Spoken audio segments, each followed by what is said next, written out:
Welcome back to the channel. Today, we're diving into the chilling stories of 5 of history's most notorious serial killers. These were people who seemed ordinary, neighbors, friends, even professionals, but hid unimaginable darkness.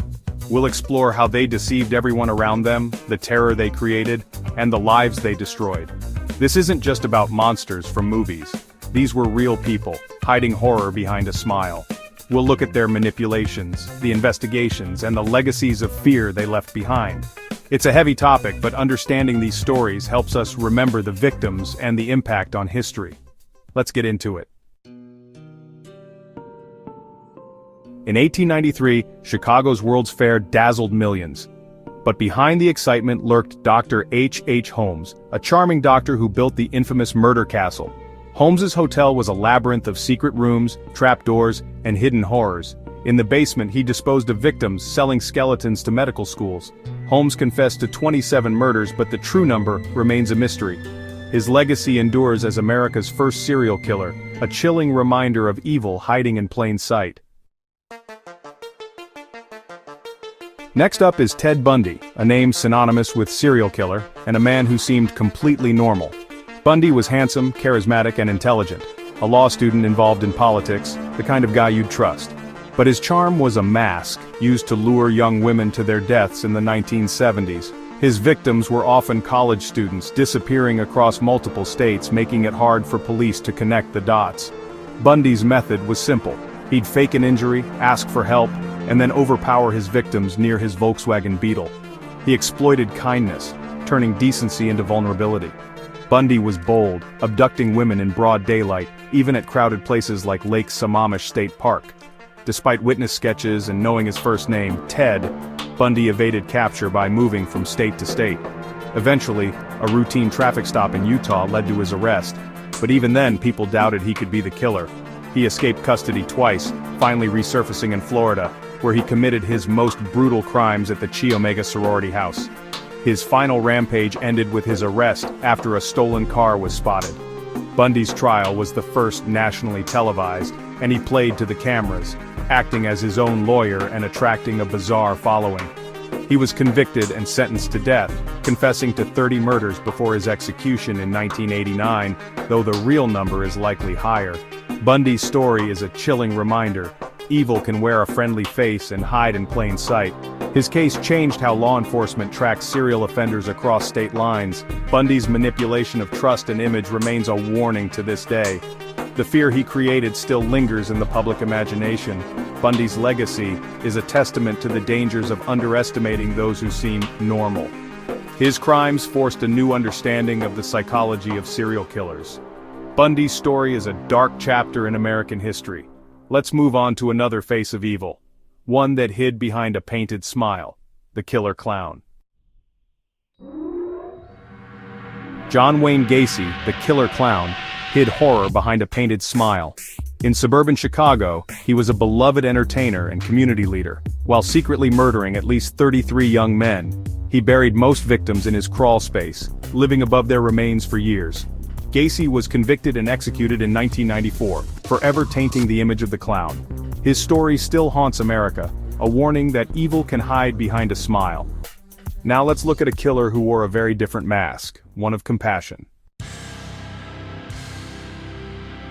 Our next case is Harold Shipman, a trusted family doctor in Hyde, England, possibly the most prolific serial killer in modern history. For over 20 years, Shipman was beloved by his mostly elderly patients, making house calls and earning their complete trust. But Shipman's method was chillingly quiet.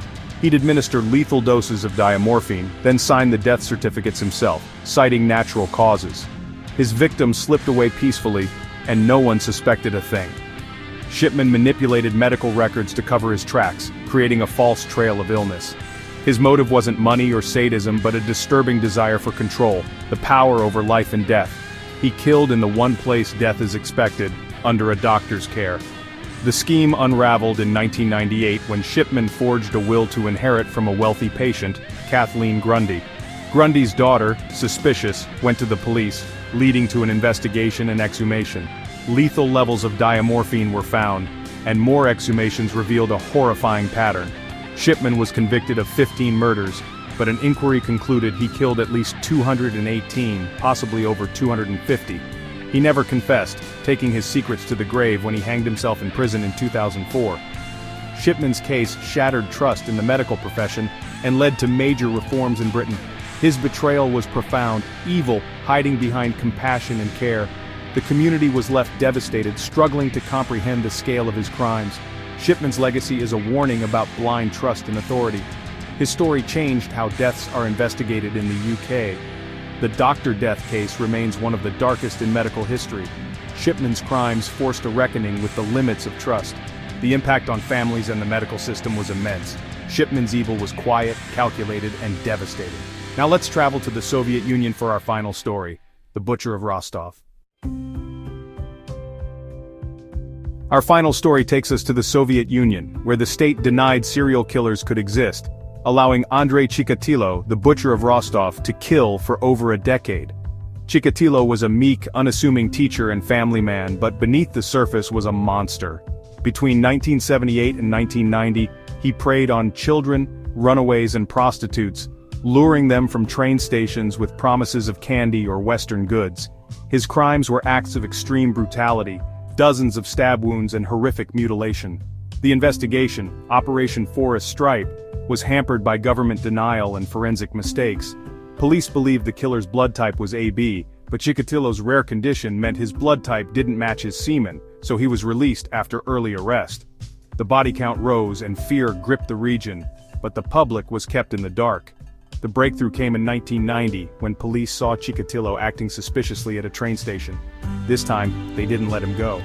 A psychiatrist gained his trust, and Chikatilo confessed to 56 murders, describing his crimes in chilling detail. He was convicted of 52 murders and executed in 1994. Chikatilo's reign of terror was made possible by a system that refused to see the truth. His case exposed the dangers of denial and bureaucratic failure.